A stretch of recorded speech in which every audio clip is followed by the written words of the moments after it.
Chapter 21. To be a man. But as for me, I have set my king on Zion, my holy mountain, declaring the decree, Yahweh has said unto me, You are my son. This day have I begotten you. Ask of me, and I shall give you the nations for your inheritance, and the ends of the earth for your possession. You shall break them with a rod of iron. You shall shatter them in pieces like a potter's vessel. Psalm 2. In the Greek LXX, shatter is rendered shepherd. Ben was falling to sleep inside the soaring Boeing C-17 Globemaster III when the steady sound of a thin dirge of a horn, a signaling contralto that wavered near and far, fused with the long, lulling engine drone. An ambient siren, slowly rumbling as a wild wind through the sky. Rumbling thunder. Gather them. Ben drifted, high in a dark night over a tempestuous ocean, formless and void with no light. A world of disorder and desolation, a tail end of a terrible calamity. Salt writhed in Ben's nose, spray and humid fog seeped into the pores of his skin. Spray gushed for miles upwards in wisps, whipped away by streams of titanic winds of the dark chambers of the sky. Under the dome of the moon's spheroid and the bright supernova, butte-shaped clouds with long concave walls loomed, with smaller downy clouds clustered around them. The columnar concave wall of cloud cupped strands and streaks of mist, gray and blue, sitting forlorn upon a dreary ocean. The supernova's blue flares in the heavens cast a faint illumination of an eerie kind, dappling across the unruly watery surface, drifting aimlessly, without guidance. Ben blinked. No longer was he watching the sublime, silent ocean.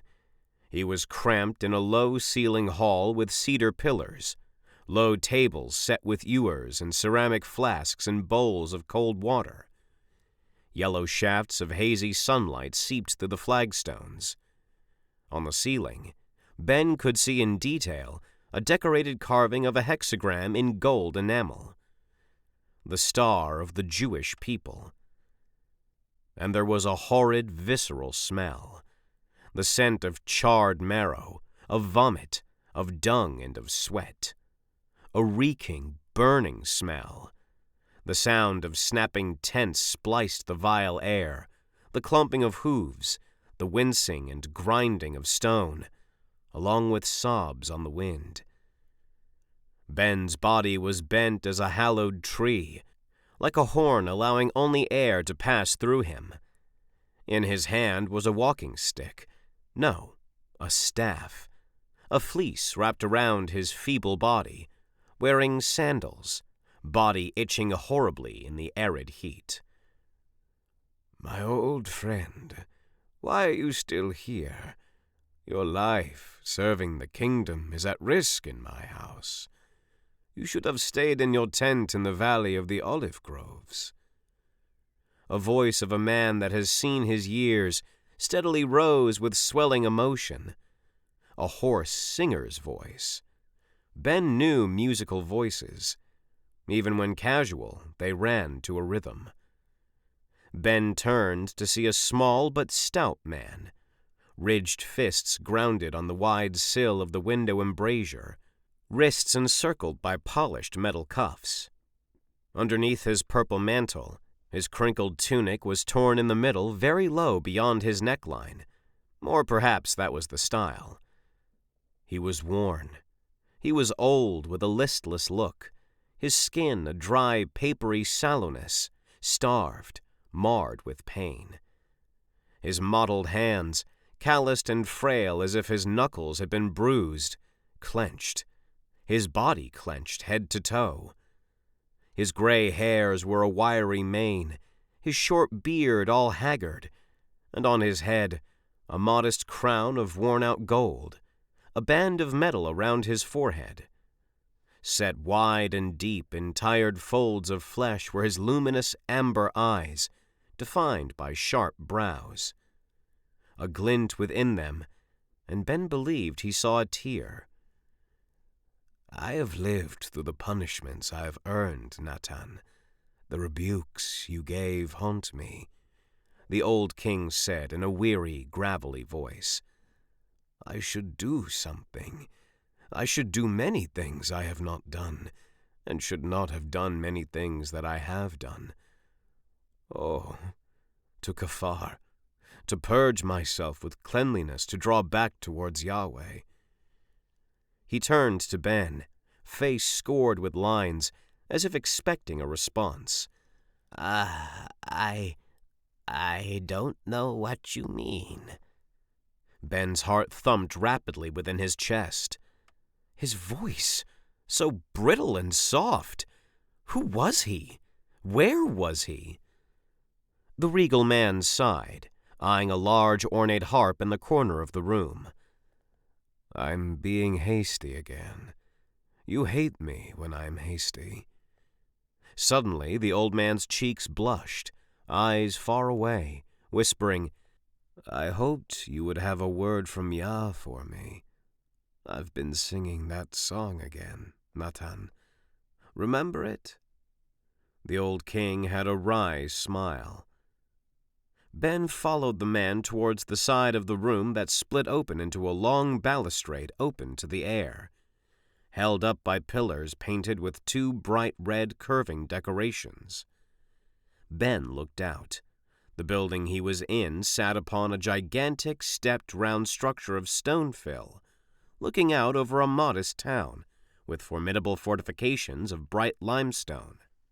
The walled settlement, vaguely ship-like, sat on the top of a small, slim hill surrounded on either side by two valleys. Farming terraces and crops grew along the sides of those valleys. It was an evening. The setting sun stained the scattered clouds in a sultry red. Ben gazed down towards the right, at the compact houses with small central courtyards in the middle of clerestories.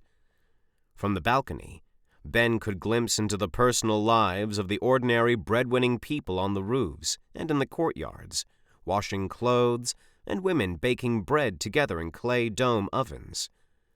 Many people in the courtyards were in beds, coughing fitfully, while physicians tried to ease their illness. "The idolatrous mistrust of the people fails to evaluate a man in power standing for El," the regal man uttered softly, face a grimace, forehead crinkled in distress. And Ben thought, "The hell is that smell? Is something burning?" The man looked relieved. He didn't appear worried by the smell. "Shamuel said that kings exploit everything. We need Shaphat." "What's a Shaphat?" Ben wanted to scream the question out, but there was no way without sounding completely out of character.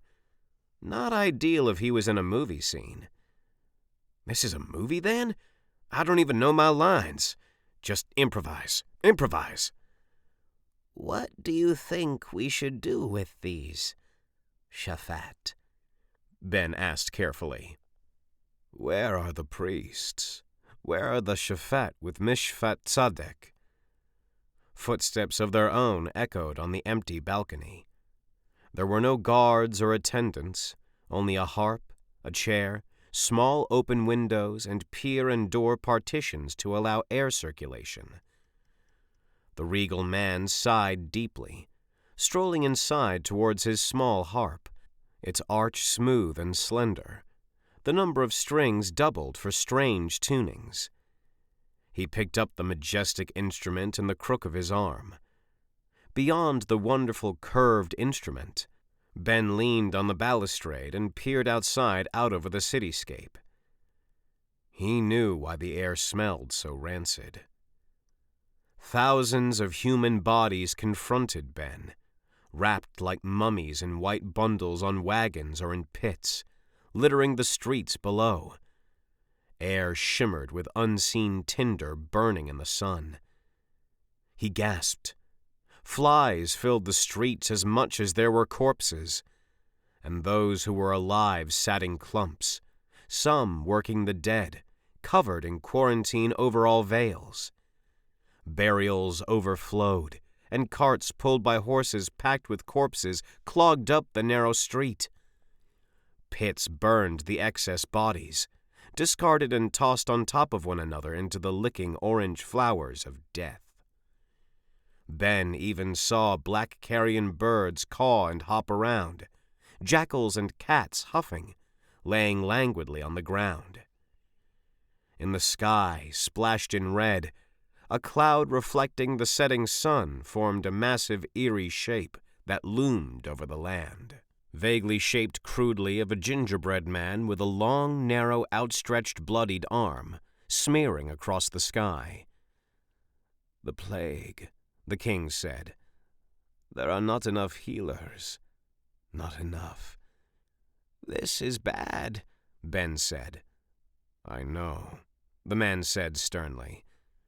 "The people need faith, not kings. Everything is ruined. Barely a family exists without half its members. Carchemish will become an adversary. The Hittite dominion is inevitable. Oh, Uriah, you were with me when we crushed the Plishtim, blooding my hands alongside me. Now I'm rueful of it all. Sor, Gubla, and Sidon can help me, but with the Surden, Danuna, and Jeker raids on the sea, and the failure of copper mines, the plague will only spread west, too." Ben knew none of those names. The tense king continued to speak. "There is more to being a king than having what I want. It's all a tentative balance. Stray but a little, I fail miserably. I need to understand this in respects to all people, no matter if they be male or female, rich or poor, Israelite or foreigner. But to be a man is to desire what one cannot take." Then the regal man said softly, "I no longer desire the throne." "No," Ben stepped in. "I cannot lead them." The king's eyes were pained. "This man is Jewish." Ben's eyes glanced up at the hexagram on the ceiling. "You're David." The man frowned, and Ben paused with a wan smile. He was sure this was the King David, semi-legendary king in the Bible, the underdog shepherd boy that killed Goliath the giant with a slingshot. That David. The guy who was the ancestor of Jesus. He could be wrong. Besides hearing things from his father and school, Ben had always known about David. Yet he wasn't certain to say that David was even a historical figure. The king cast his gaze behind him, wetting his lips. Ben knew he was about to say something, but the way his throat tensed, he stopped himself. Then he gave a smile that had no joy in it, and said, "So, what do I do?" Ben gasped. "You're asking me? We need a new leader if the world is in—" He was going to say a shambles. "In pieces." The man flinched. "Natan, you are my prophet. Your service is unbidden to the voice from on high, echoing the divine that even I must hold prudent peace. Don't you have a word for me?" Vexed, the mumbling old king lowered his harp on the table. "There is a time when king, priest, and prophet will become one. I am anointed, and yet—" David's face darkened. "I sinned. Again." The last word was a whisper. David closed his eyes, swallowing hard. "I'm so exhausted." "I understand. My joints are stiff and my back is killing me." Ben slipped into character, gripping his staff with both hands, and then placed them on his back, wincing, lowering his glance, and even gave off a shudder for good measure. "I'm old now, Nathan. We've been through much together." He picked up a stool to play his harp. He tilted the harp against his shoulder gently, as softly as a mother would hold a nursing baby. Ben watched as David's forehead smoothed as he began to relax. His fingers rolled gracefully, fluidly, strong, slender fingers sweeping through the filaments of a few idle triplets, then whispered, "What is a man that you are mindful of him, and the son of man that you care for him?" Pausing, his hand ready to play, he plucked a fresh melody, flowing from the old sounds that lingered and resonated. He played a chord with a perfect assembly of notes, so sublime, sweet, and intricate, Ben's ears found delight. The hairs on his arms rose. The rinsing, cool sound emanated from the tall harp strings, overlapping with ebbs and slews, all perfect confusion gone. Music washed it all away. Ben did not know if David was improvising or playing from memory, but this man had a passion for musical composition. In earnest, King David was without peer, and could make a small harp breathe, make it speak 1,000 elegant voices. A last refreshing song. He brought it to an end with an elegant climb of high notes and set the harp upright. Opening his eyes, wrinkles creased David's smooth forehead as he whispered contritely, "My heart wants Gad the seer this time, Nathan. I feel I must speak to him." "Gad? Okay. You have taken on a prophet's ways yourself to make your own decisions." Ben gazed at the king with awe, his skin bronze in the golden light seeping into the sultry room. The king leaned on the railing, staring at the sick with an expression of deep grief, uncertainty, shame, and guilt on his face. He could not imagine someone in this dream would look so real. Everything here had to exist from more than just memories. Then words born of truth spilled through Ben, another mind speaking from his own mouth. "Gather them." A hand flung to his mouth. Ben was about to ask, "Gather whom?" when the king's expression became unreadable, stroking the silken grains of the wooden harp. "You read me too well, old friend." Suddenly, David and the room vanished. The sky peeled apart like a scroll. Ben gasped and beheld a great cedar tree like the redwoods, its branches reaching the clouds and a blanket of roots radiating from the tree's massive trunk, covering the ground like mountains with bark, roots like blood vessels sustaining the forest. Next to it was a smaller fig tree, gnarled branches sagging, a cluster of petrified lightning bolts, its branches infested with coiled-up serpents and snakes and reptiles of all kinds. A flash illuminated the sky, and a great meteorite crashed through the cedar, toppling it, and hitting the ground, it erupted in a tsunami of fire, mercilessly consuming the fig tree. The infernal destruction spread, and in a blink, it consumed Ben.